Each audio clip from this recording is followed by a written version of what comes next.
আজকের ভিডিওতে আমরা আলোচনা করব যে এই পৃথিবীর সৃষ্টি কিভাবে হয়েছিল।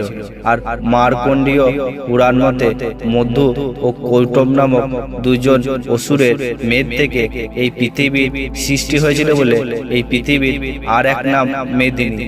তাই বন্ধুরা, আপনারা যদি পৌরাণিক মত অনুসারে এই পৃথিবীর সৃষ্টি রহস্য জানতে চান তাহলে ভিডিওটি শেষ অবধি দেখতে থাকুন।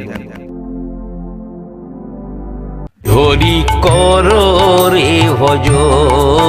চলুন বন্ধুরা, সময় নষ্ট না করে জেনে নেওয়া যাক সেই পৌরাণিক কাহিনী।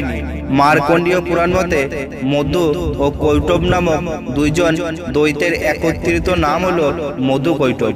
প্রলয় সমুদ্রে বিষ্ণু যখন অনন্ত নাগের ওপর যোগ নিদ্রায় ছিলেন তখন তার নাভি থেকে ব্রহ্মার উৎপত্তি হয়। এই সময় বিষ্ণুর কর্ণমল থেকে দুটি দৈত্য জন্ম লাভ করেন। এই দৈত্য দুটির নাম ছিল মধু ও কৈটব। দৈত্যরা ব্রহ্মাকে হত্যা করতে উদ্যত হলে ইনি যোগ নিদ্রারূপে মহামায়ার বন্দনা করেন। মহামায়া বিষ্ণুর দেহের বিভিন্ন অংশ থেকে বিচ্ছুরিত হয়ে নিজেকে ব্রহ্মার সামনে প্রকাশ করেন। পরে ব্রহ্মাকে অভয় দান করে অন্তরিত হলে বিষ্ণু নিদ্রা থেকে জেগে উঠে দৈত্যদের আক্রমণ করেন।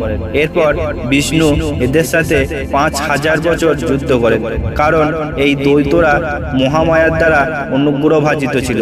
ফলে শেষ পর্যন্ত যুদ্ধে কোনো পক্ষই জয়লাভ করতে সক্ষম হলো না। এরপর দৈত্যরা বিষ্ণুর যুদ্ধে সন্তুষ্ট হয়ে বিষ্ণুকে বর দিতে ইচ্ছা করেন।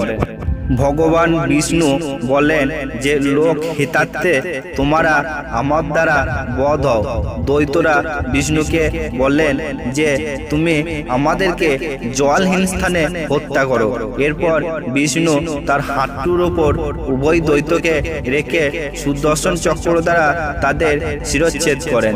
এরপর এই দুই দৈত্যের দেহের মেদ থেকে পৃথিবীর সৃষ্টি হয়েছে বলে হিন্দু পৌরাণিক কাহিনী মতে পৃথিবীর অপর নাম মেদিনী। উল্লেখযোগ্য, মেদ শব্দটির অর্থ হলো চর্বি। মেদ থেকে জাত বলে পৃথিবীর আর এক নাম মেদিনী। বন্ধুরা, ভিডিওটি যদি